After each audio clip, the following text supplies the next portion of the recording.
The way that fight ended was absolute chaos. It was like the whole world blinked and suddenly it was over. 1 second you're watching Ankalaev trying to find his rhythm, setting up that patient, composed approach he's known for, and then boom, Pereira just detonates on him. The timing was ridiculous, like something out of a slow-motion highlight reel that actually happened in real time. He didn't even need to load up, didn't need a setup jab. He just read that microsecond hesitation, that little drop in Ankalaev's guard, and launched something that looked almost casual but carried the power of a truck. You could see it in Ankalaev's eyes the moment it landed. He was gone before he even hit the canvas. That's what people don't understand about Pereira. It's not just raw power, it's precision mixed with timing, mixed with that cold-blooded calm that makes him so terrifying. Most guys tense up in big moments, they overthink, they hesitate, but Pereira, he's like a sniper with 4-ounce gloves. And the craziest part? The crowd didn't even have time to react. It was that fast, that sudden. One clean connection, and the whole arena went from focused silence to explosive disbelief. It was like watching lightning strike. You could literally see Ankalaev's entire game plan start to unravel the moment Pereira began attacking those legs. It was like watching a tower slowly lose its foundation. Ankalaev's whole thing has always been about composure, staying patient, picking his moments. But man, Pereira just didn't give him the luxury to breathe. From the opening minute, those calf kicks started landing like thunder. Sharp, deliberate, mean. You could hear them echo through the arena, and every single one chipped away at Ankalaev's balance, his timing, his confidence. Normally, Ankalaev likes to pressure forward, cut angles, and make you fight on his terms, but once that base started getting compromised, everything changed. His stance got heavier, his movement got stiffer, and suddenly that calm, tactical patience turned into hesitation. And when you hesitate in front of a guy like Pereira, that's basically suicide. Pereira smelled blood. He started cutting off the cage, walking Ankalaev down with that quiet predator energy, no wasted motion, just constant suffocating presence. You could see Ankalaev trying to reset, trying to get that jab going, but the kicks kept coming, and then the hands followed. It was the kind of systematic breakdown that makes you realize how terrifyingly smart Pereira fights. Ankalaev didn't just lose his footing, he lost his entire identity in that fight. What blows my mind about Pereira is that people still look at him and think he's just this freakish power puncher, like all he does is throw nukes until something lands. But that couldn't be further from the truth, man. The guy operates on a different level of striking intelligence. It's not chaos, it's calculation.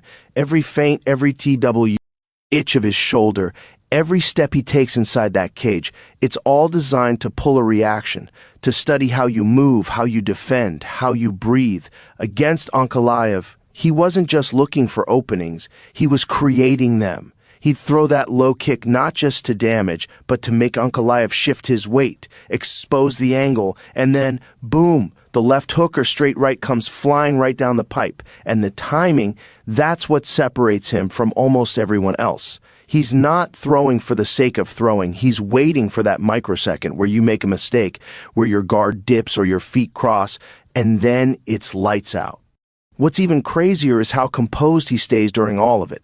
No panic, no wild swings, just surgical precision. It's like he's running an algorithm mid-fight, processing data at full speed. This guy slips left, he counters right, he checks low, he goes high.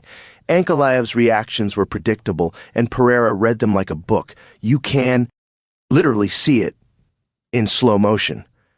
Every time Ankalaev tried to step in or adjust his stance, Pereira had already prepped the counter 2 moves ahead. That's not instinct, that's mastery. That's years of kickboxing experience distilled into pure fight IQ. And that's the scariest thing about him. He's not fighting emotionally, he's fighting like a predator who's already mapped out your weaknesses before you even realize you're in danger. Man, that knockout, it was one of those moments that just freezes time. You know when a punch lands so perfectly that the sound alone makes the entire arena gasp? That's exactly what happened here. Pereira threw that shot like it came from another planet.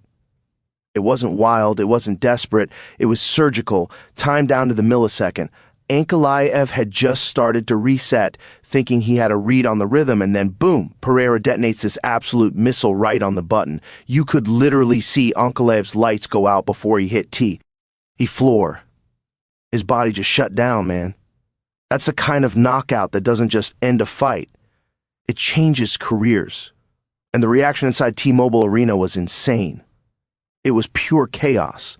Like 20,000 people all forgot how to breathe at the same time.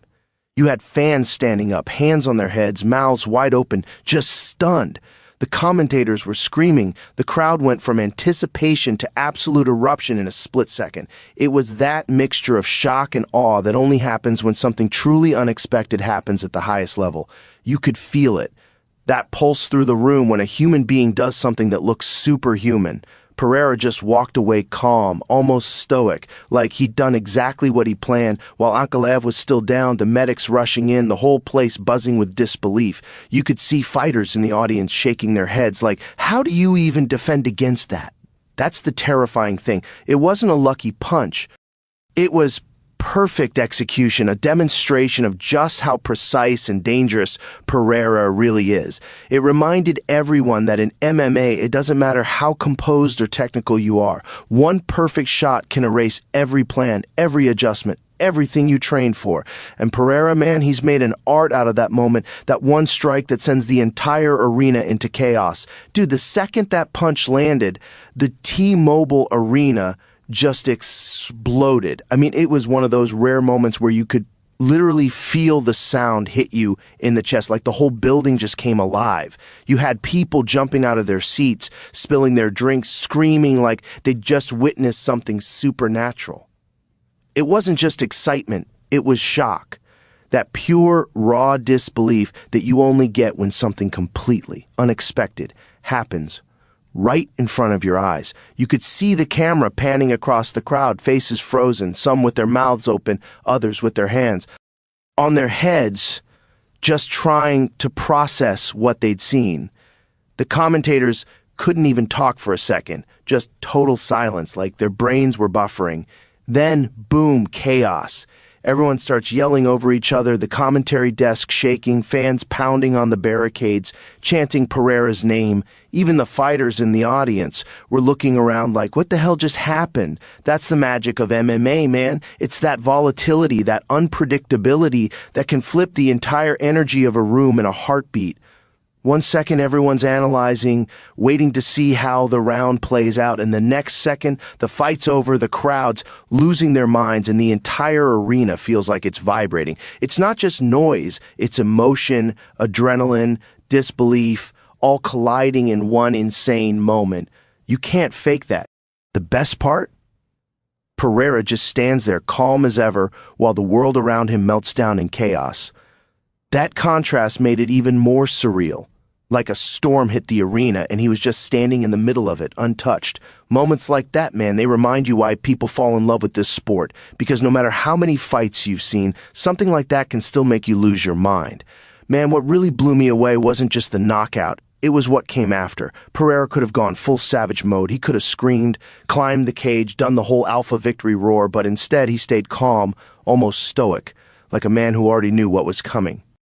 You could see it in his eyes.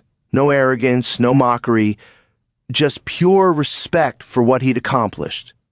And for the guy standing across from him, that's what separates a true warrior from just a fighter.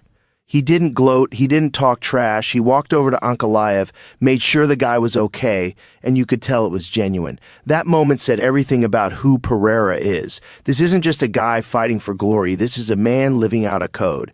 Then when he took the mic, instead of calling someone out or flexing for the cameras, he got emotional, man. He dedicated that win, spoke from the heart, and you could feel the sincerity in every word.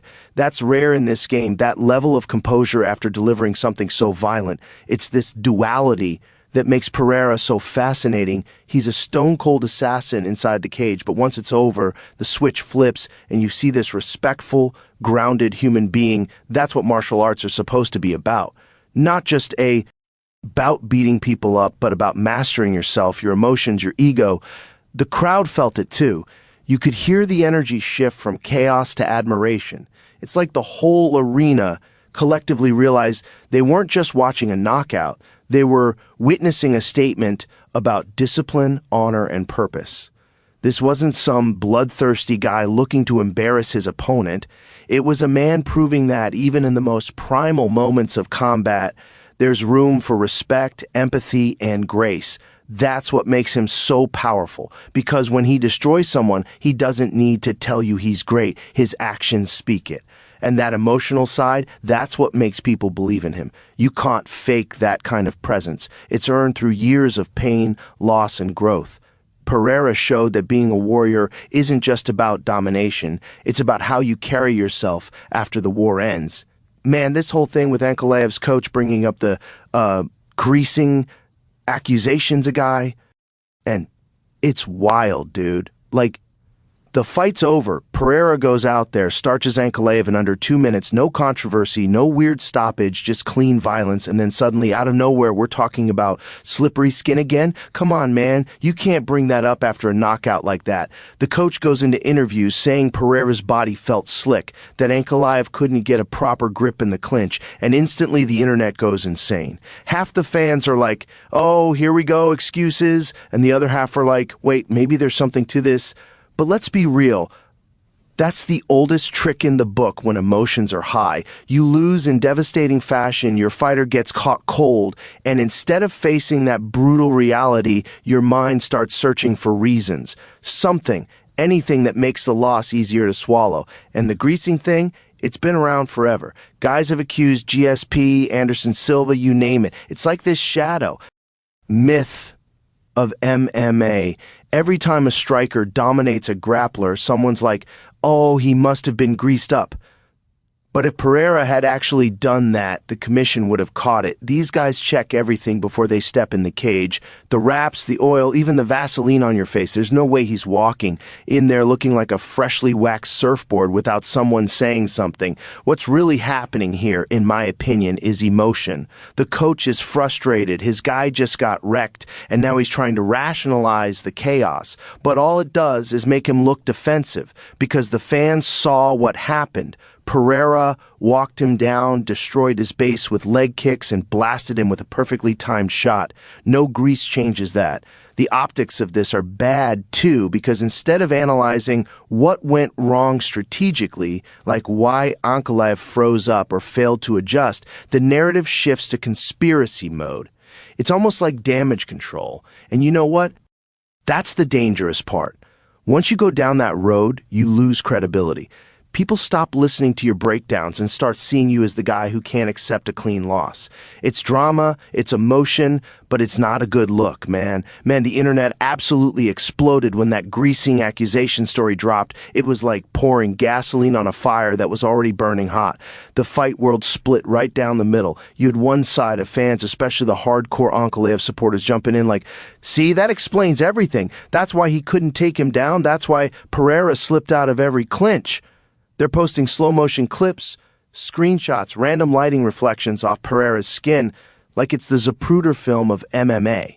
But then you've got the other side, the majority, honestly, just roasting the whole thing, calling it one of the biggest cop-outs they've heard in years. They're like, dude, Pereira flatlined your guy. He didn't slip OU T of a choke.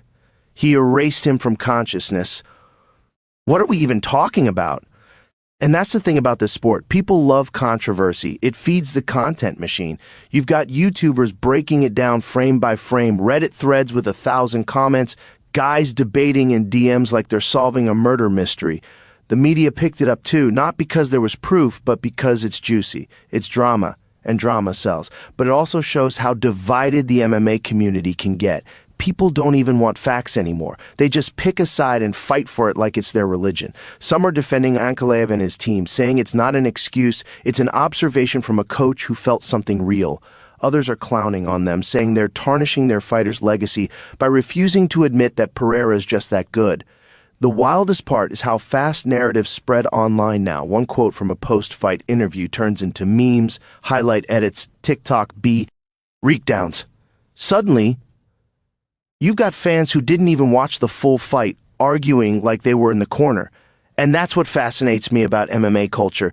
It's not just fighting anymore, it's storytelling, it's tribalism, it's emotion wrapped in violence. This whole greasing talk became bigger than the knockout itself for a couple of days, which is insane, because Pereira literally put on one of the most terrifying performances of the year. But that's the internet for you, where facts take a back seat and narratives run the show. Man, what Pereira's doing right now, it's not just impressive, it's historic. You look at the scope of this guy's career, the level of opposition he's faced, the way he's climbed divisions and knocked out elite killers. It's insane. We're talking about a dude who is a world champion in kickboxing, comes into MMA late, barely any ground game when he started, and somehow turns into this unstoppable force. Every time people think he's reached his ceiling, he breaks through it. That win over Ankalaev just stamped his legacy even deeper into the UFC's history books. Because it's not just that he wins, it's how he wins. He thrives in the chaos, in those moments where normal fighters break. He's calm, methodical, calculating, and when he smells blood, it's over. What's wild is that the pressure doesn't crush him, it fuels him. You see it every time he walks into a title fight. The way he stares across the cage, it's like he's hunting something he's already decided belongs to him. That's rare, man. Most guys crumble when the lights get that bright, but Pereira gets sharper. It's like the higher the stakes, the more lethal he becomes. He's now officially entered that conversation with the greats, the Anderson Silvas, the John Joneses, the Georges St. Pierres, guys who didn't just win fights, they created eras. And Pereira's doing it in 2 divisions in devastating fashion. Every time he steps in there, you know something violent and unforgettable is about to happen. That's legacy. Not just gold around your waist, but leaving moments burned into fans' memories forever. Man, for Ankalaev, this is that moment every great fighter eventually faces, the crossroads. When you've been dominant for so long, when everything's been working, and suddenly it all collapses in a single night, it hits different. This wasn't just a loss, it was a reality check. For years, Ankalaev built his reputation on being composed, technical, this cold, calculated assassin who breaks opponents down piece by piece. But Pereira didn't give him time for that. He took away Ankalaev's rhythm, smashed his confidence early, and exposed cracks that nobody had seen before. Now, that's the test. What do you do after that kind of defeat? Because the physical part is one thing, but mentally, man, that's where the real battle starts. Does he trust the same team, the same training methods, the same corner that just watched him get steamrolled? Or does he tear it all down and rebuild from scratch? That's a hard decision for a fighter who's been on top for so long. Sometimes that ego gets in the way. You want to believe it was a fluke, that you just got caught. But if you don't face it honestly, it becomes a pattern. Ankalaev's got the tools to come back, but this is where mindset separates the good from the great. He's got to look in the mirror and ask, did I evolve or did I just get comfortable? Because Pereira didn't just beat him. He exposed that comfort. If Ankalaev wants redemption, it's not about revenge, it's about transformation.